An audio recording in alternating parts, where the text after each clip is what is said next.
What is going on, people? We are Tottenham TV here, back again with another video for you guys, and with Dom Solanke deal progressing very, very quickly. It looks as though Tottenham are set to agree a record fee for Dominic Solanke and a record sale for Bournemouth. To go through this deal and to talk about it and to let you guys know exactly what we should be expecting from Dom Solanke, we've got Sam Davis from Back of the Net AFCB podcast. Thank you for joining us today.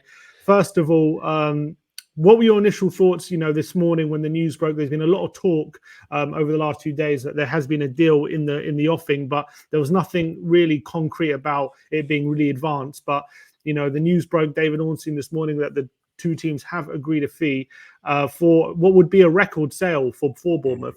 So what were your initial thoughts when you heard that news? I think, to be honest, it was always likely to happen. We knew that he had such a good season, and there are going to be eyes of other teams in the Premier League that are going to be looking at him. There was a clause, of course, that was the 65 million release clause. They don't have to go for that, of course, but that was only for top 6 clubs as well. So I think they were expecting some kind of interest. And when Spurs came in, I mean, we thought that we might be able to get away with it because there wasn't much talk about him at all. And then all of a sudden, in the blink of an eye, Fabrizio Romano tweets, and then that stuff is going to happen. So I think a lot of Bournemouth fans feel a bit melancholy today, a little bit raw, really sad to lose such an iconic player for us, a goal-scoring hero, but we're getting some good money for him. So the hope is that we just spend it wisely. But I've got to say, Dom Solanke will go nothing but with good thoughts from Cherries fans, and we'll be singing his name, when he comes to us, when we go to you. He's been superb for us. He really has. Yeah, obviously, it looks like the deal will be just under that 65 million release clause. I think the rumours are about 50 million or 55 million, including add-ons, taking the total package around 60 million. In terms of that fee, do you feel like you're getting a good fee, or do you feel like for the quality of player, if there wasn't that release clause, you could be getting a higher fee, or do you feel like it's a fair price? Yeah, that's a really difficult one. I think it's probably about fair when you compare him to other recent transfer business that's going on. I would say it's probably about right. Obviously, there are some Cherries fans who wear their rose-tinted spectacles that think we should be getting like nearer 80 for him. But no, I personally think it's probably about right for him. I suppose that some of the Spurs fans' arguments will be, well, hang on, he's only done it for one season for Bournemouth in the Premier League. For Bournemouth, like, really, is that a really good gauge? But you know what? The fact that he can play for a team like us that don't create as many chances as Spurs and still net 21 goals in the season in all competitions, 19 of which were in the Premier League, and being up that top end, a young English striker, I think it's probably a fair reflection on where he's at in his career for sure. And it's not just for us. He's been, obviously, we know how his career started, but at those clubs before he came to Bournemouth, at Chelsea and at Liverpool, there was no way he was breaking into those two sides with the strikers that they had at the time.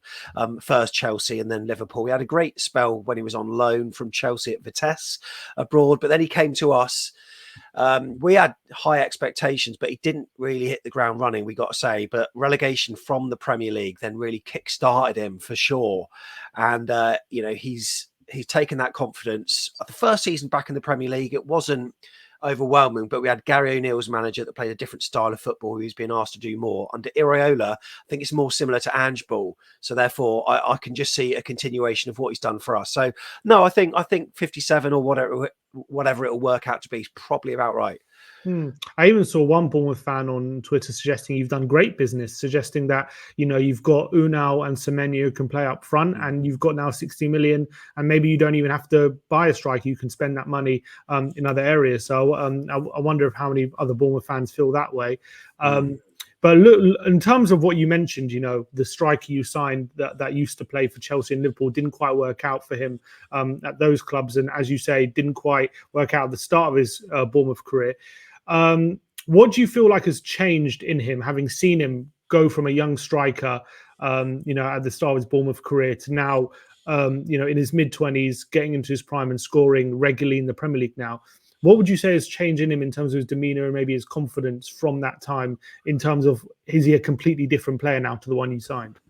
Yeah, I think now there's just been that acknowledgement and realization that, I am the main man here, because even when he came to Bournemouth, we had Callum Wilson, who was our star striker, and then Josh King as well, who were doing really well for us, and they were banging in the goal. So really, his chances of starting were few and far between, really. And then on the subsequent season, when we got relegated in the Championship, Dan Juma, he was our man. Josh King was still with us at the time, so his chances weren't great. It was under actually Scott Parker in the Championship where he really found his feet, because he was the main man. There was no one else, and he took that responsibility on with a 30-goal season, 29 in the Championship, 1 in the Cup. And then over time, I've just seen him really develop into this confident player that knows his own ability. I mean, he's strong, he's quick. I wouldn't say he's unbelievably pacey, but he's really explosive. He's got a great profile. He scores with his both feet. He's very good in the air as well. His hold-up play for us has been superb. Under Gary O'Neill, he was asked to do loads. He was playing almost as a 9 and a 10. He's playing as a false 9 sometimes, and he really links up the play so well. But this season, I think we've had better service this season, this last season, with Semenyo on one side, Cliver on the other, 2 players who managed to find him, a lot of the time. And he's been thriving off that. And he's been scoring all types of goals as well. I mean, he'll have poachers goals, he'll be getting on the end of deflected shots. He'll be scoring goals from outside the box. He'll be scoring incredible headers. I mean, one of the games, if Spurs fans have got a chance to just take 3 minutes out, check out the Sky Sports little highlights package of when we beat Nottingham Forest 3-2 at their place earlier last season. He scored a hat-trick, and that just exemplifies, how good he is. So I would certainly say to get on that. And I've seen him improve in the situations where he's got time to think as well, because in his early days, I found that if he was, say, one-on-one bearing down on the keeper, he would overthink it. Now he's just got this instinctiveness about him, and he's the complete player for us, and I'm sure he'll do well for you as well. Yeah. So when he first joined Bournemouth, and obviously, as you say, it wasn't working out, did you always feel like, look, you can see a player that there's glimpses of quality and he just needs a bit of confidence and maybe a run of games? Or were there times where you thought, is he ever going to be, the striker for us, and you were thinking maybe you should move him on? It's difficult, really. I think it's that Scott Parker was almost forced into playing a number of players that he did. And, Dom Solanke, we always knew that he had the athletic profile of being a good striker, but it wasn't quite working. Bournemouth fans always stuck by him. There was a resignation and a bit of a fear that we'd maybe made the wrong move by spending £20 million, which, for a club like us is absolutely huge for your talismanic figure. If that doesn't work out, that's a waste of money. We'd already blown 15 million on Jordan Ibe, who obviously, with him there are issues beyond football, and that was unfortunate with the way his career declined as well. We'd also paid £6 million to Liverpool for Brad Smith and others like that. So at one point, it was like we were just writing empty check, like a blank check to Liverpool saying, have what you want. And Solanke, we were thinking, is this going to be one of them? But you know what? Worth every penny, because the way he improved and he took on, the responsibility. Cherries fans, we always stuck by him. But when he started to play how he could and he knew that he was the main man, that's when he started scoring some brilliant goals. And he is a confidence player, I've got to say. He is a confidence player. He thrives on, getting good service. It's fair to say at Spurs, he'll be getting a lot better, much more quality service than he did at Bournemouth. So I'm really intrigued to see how he can push on. But he will push on because he's such an instinctive striker. I don't think that 20 goals last season was a purple patch. So if he gets the service that I think he will get at Spurs, then I'm sure he'll thrive. Yeah, I've been looking into his time, especially over the past 4 years at Bournemouth, and I was actually really surprised how prolific he's been over the last 4 years, not just last season, because obviously he had that season in the Championship. He scored 29 goals, and if you take in goals and assists, he's got 94 goal contributions in his last 157 games for Bournemouth. So I think that goes to show that this is definitely a player on the up, isn't it? It's definitely a player hitting his prime, and you've got examples of players like Ivan Toney and Ollie Watkins, who have also maybe hit their prime at a similar time to what Solanke is doing. So do you really feel like this is Solanke coming into his own at this stage of his career? Yeah, I think so. And look, one of the advantages of playing for a big side like Spurs is that you're going to get noticed by England, whoever the manager is going to be. I know that Lee Carsey is going to be stepping in temporarily, but I think that was maybe one of his frustrations towards the end of last season, that he wasn't, picked up for any friendlies, and obviously wasn't named in the squad. I mean, a few people were flirting with his name, but then he saw Ivan Toney included, who, yes, he did well at the Euros with that assist and then scoring the penalty like he did with the most casual approach I've ever seen in my life. But I think that Dom Solanke wanted to be on that plane as well. And given Ivan Toney only scored 4 goals last season, yes, he was out for a bit. Dom proved himself over the course of the season. And I think sometimes when you play for a unfashionable club like Cherries, it's sometimes difficult to forge your way in to the England mix. So for Spurs, I think he will do really well, and I wouldn't be surprised if he gets named in the squad, certainly if he hits the ground running. One thing you are getting with Dom, and touch wood, this stays the same for you, he's injury free. Like, he never has had really any long spells on the sideline, so that's a really good thing from there. There've been some games where towards the end he's pulled up, or he looks like he's got a knock, and we're kind of worried that he's not going to be available for the next game, but no, like, he'll be there. So he's a player that will always be available, which is which is a huge thing as well. Yeah, you mentioned before, how you really feel like he's kind of turning into a complete striker at the moment, especially how he's able to hold the ball up, he's able to run in behind, he's a really good penalty box striker. I've been watching a lot of his goals and a lot of his actions for Bournemouth. One thing I've noticed is when he drops deep, he definitely likes to run into the space. He's really good at making things happen from lost causes. I've noticed when it looks like the ball's gone, and then he chases after things and he harries, and he definitely works very, very hard. That's something that definitely Spurs want from their striker. I think we were top of the league last season for turnovers in the opposition half and higher turnovers, and that's obviously what Bournemouth tried to do as well. And in terms of what Solanke does, obviously I've only seen clips. I'm sure there's have you watch every Bournemouth game, you probably can see it for yourself. Like, when he closes players down, does he really do it with a purpose? Like, really try to win the ball back? How effective is he when he presses from the front? Yeah, it really does. It's part of Iraola's philosophy. He sort of brands it. Iraola is kind of rock and roll football, whatever. But yeah, that is winning it in the opponent's first third. So trying to win back and he will chase down lost causes that look like, I mean, why is he wasting his energy doing that? But he'll push teams into, maybe giving up a throw in or something, and just, like winning the ball back. And he's scored many goals like that where he does it. And one of the things you talked about is just, his running from, like, sometimes into those deep spaces sort of reminds me of Harry Kane at times. But he's not Harry Kane, and a lot of Spurs fans will compare him to Harry Kane because he's obviously commanding a huge figure, but he's a player that will kind of fill his boots relatively well.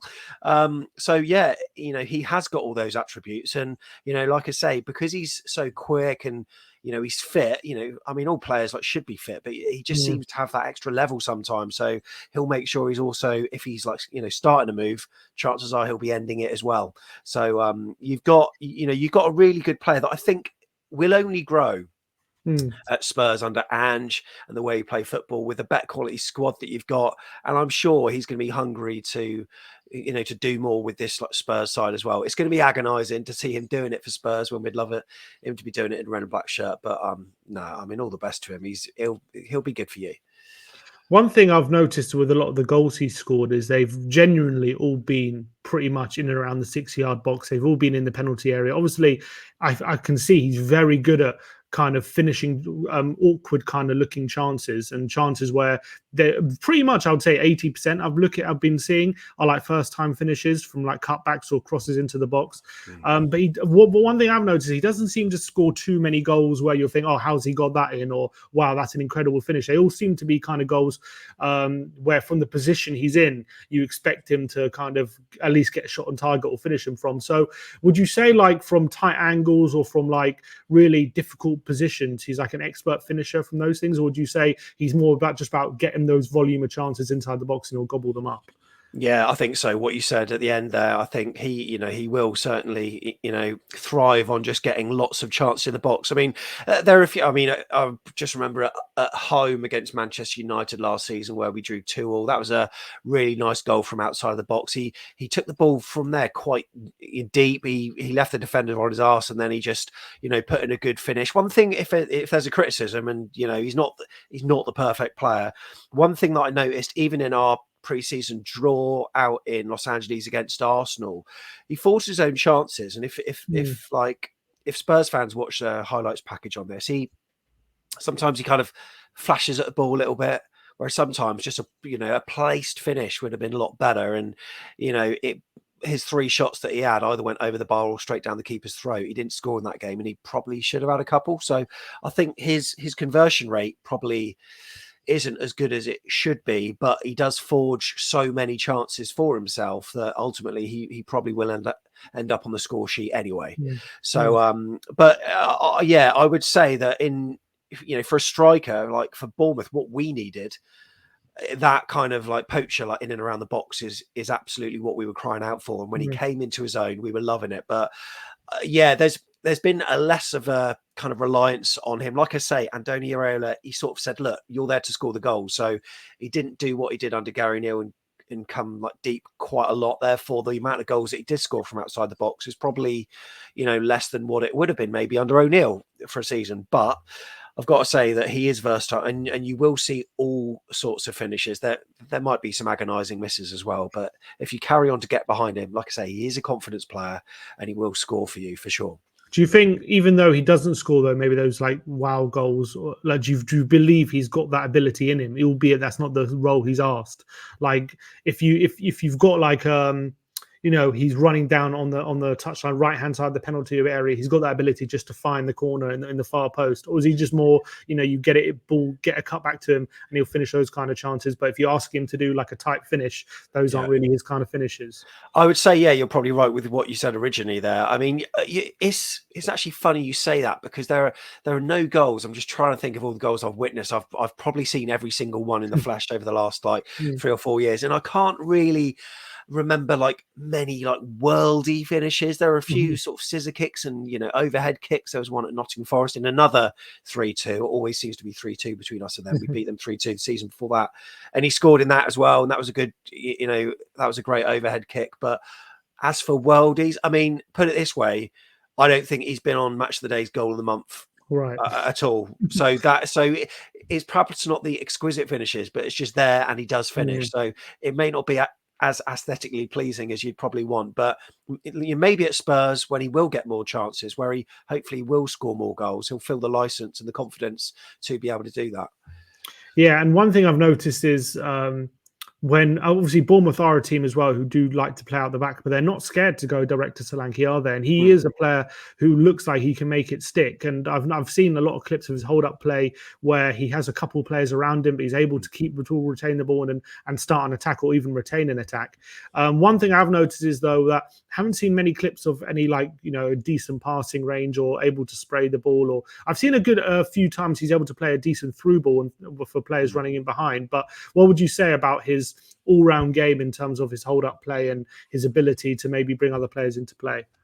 Yeah, you're right. We sort of play a 4-2-3-1, but the fullbacks are still urged to get forward quite a lot. So ultimately, we end up with our 2 central defenders, and maybe the DM maybe coming back into a 3 a little bit. So a lot of our play has been down the flanks, but every so often we will play the ball into the feet of the midfielders, or often to Dom, and he's very good at just having the defender behind him and just holding it off, and almost being between the edge of the D on the penalty box and the centre circle, and he'll pick it up there and he'll just spray it very calmly, like often along the floor to the left wingers, to the right wingers. But you're right, you won't see him ping like 40-yard pass from one side of the pitch to the other, because he's not really been asked to do that. He's capable of it. He's got the technical quality, absolutely. But in terms of his hold-up play, I think it's been like really good, actually, because but you put it this way, sometimes you can have strikers over the years where you sort of realise that they lose it when it's played up to him.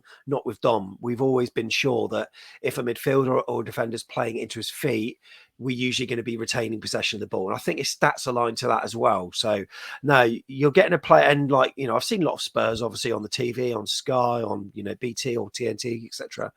And I think the way he plays will suit you quite a lot. I mean, I know that there were, I think Alex Crook, the journalist, put like Spurs are interested in Tony, and it, you know, like it's a concrete link. Part of me thinks it's maybe a bit of mind games from Spurs, because ultimately we needed to sell Solanke. So to hear that Spurs would be interested in someone else might make us budge earlier, which, you know, we have done relatively, but then we need time to replace him. So yeah, honestly, it's been very interesting, the sort of way it has transpired with Dom. But I mean, ultimately, I think you've got a quality player. I'm just so intrigued to see how it's going to develop for him. I really am. I think it's going to be great for you. Yeah, I'm really intrigued as well, considering he might come into this move thinking he's got a bit of something to prove, having not really made the grade at Chelsea and Liverpool, you know, two big clubs. And obviously, I'm not, no disrespect to Bournemouth, they're not quite on the level of those clubs. And so maybe he feels like he's got something to prove in terms of him as you know, as a person, his mentality, how he is with the fans as well. What can you say about you know, how he's been with the fans? Is he one of these players, you know, to kiss the badge whenever he scores and jump into the crowd, or is he a bit standoffish? What would you say about his relationship with the fans? Yeah, it's funny. He's got. I mean, like, we all absolutely love him, and he gives a bit back in terms of his sort of, you know, celebrations. All of his celebrations are inspired by anime, which is Okay. really odd. So, like one of the celebrations, he like wore a mask and stuff like that. But you know, I think he's just got an interest in, you know, Japan and all that kind of stuff. But um, yeah, I mean, he's got a really professional demeanor, I would say. He's very, you know, softly spoken, very well media trained, and you know, all he does is smile, really. But the fans absolutely love that. He's not really a, you know, like a badge kisser or whatever. You will see him do the bow and arrow celebration, which is now his sort of trademark, which, you know, fans have seen sort of very many a time. But really, no, he's not. He's not the sort of player that will turn towards the crowd and sort of try to cheer them up either. He's very cool, calm, and composed. And, you know, sometimes with players that's mistaken for being a bit kind of lackadaisical and not really caring. He really does care, and you'll see that more through his performances than any kind of gestures to the crowd or anything like that. So yeah, you'll be getting the best out of him. And I was going to say, like, regarding my point with Tony, like all the links that Spurs had, which were a few, I think he's a better fit. I'm not saying he's the better striker, but I think for Spurs, he is the better fit.